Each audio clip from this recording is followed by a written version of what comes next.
talking about it on Shea Baby TV. So, Dave Portnoy, I don't know you. I saw you was tweeting.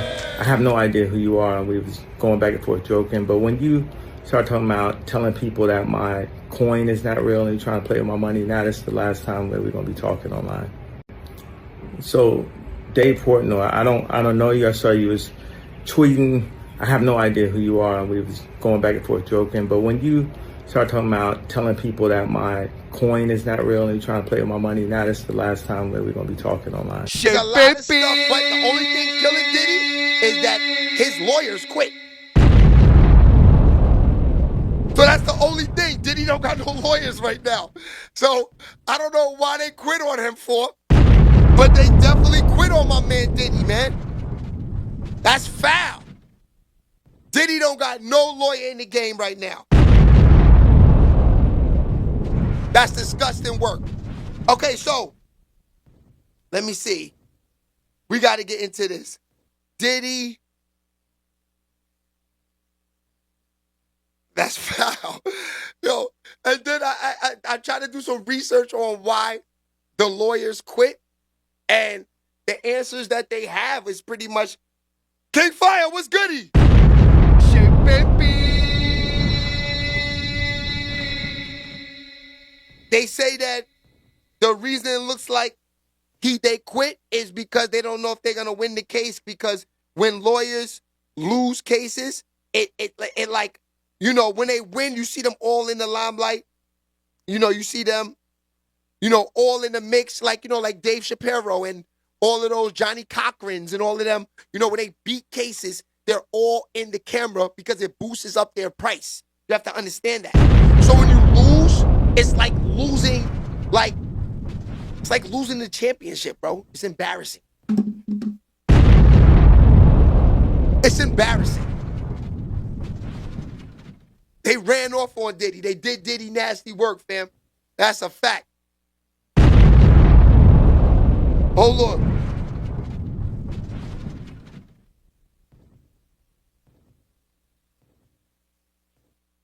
Let's see what they talking about, because this is crazy.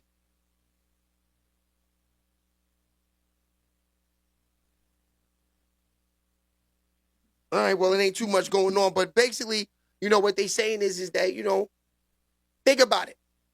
We saw what they did to his kids. Yo, they ran up in that man crib like them niggas was El Chapo and all that. You know, it's been real nasty work for Diddy, man. You know, the lawyers quit. You know, if I'm Diddy, what do I think? What do I do? I don't even got a lawyer. I can't get an appointed lawyer. It's like, you got the money for it. It's like niggas don't want the case. Niggas don't want to work for Diddy. Because you know what it is? It's probably too much work. Because it's just too many people coming up with allegations with him day after day after day after day. You know what I'm saying? It's just every day. So look, here it is. I found it.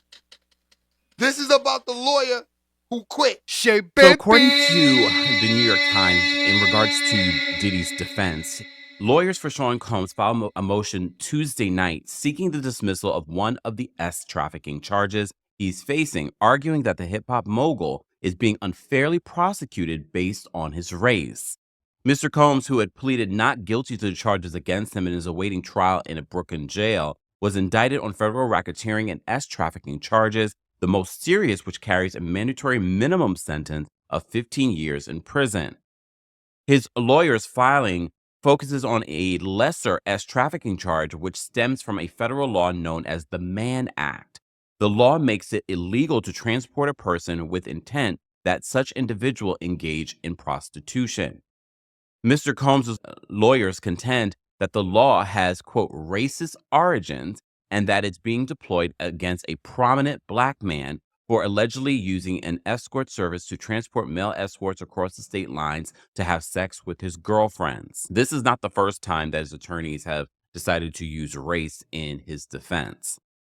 So the New York Times continues. They said the use of escorts, male or female, is common and indeed widely accepted in American culture today, they write, to emphasize what is depicted as the non-criminal nature of the conduct. The filing notes that the chief executive of the escort service that Mr. Combs is said to have used has been interviewed in the media and was featured in a Showtime reality series.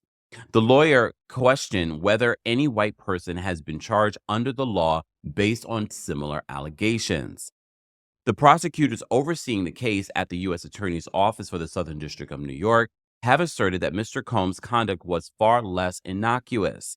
They have said that Mr. Combs wielded his power and fame to coerce women to engage in extended sex acts with S workers, sometimes known as freak-offs. Prosecutors have said that he directed those encounters, pleasured himself during them, and often electronically recorded them, writing in court papers that he sometimes threatened victims with the recordings of the encounter as collateral.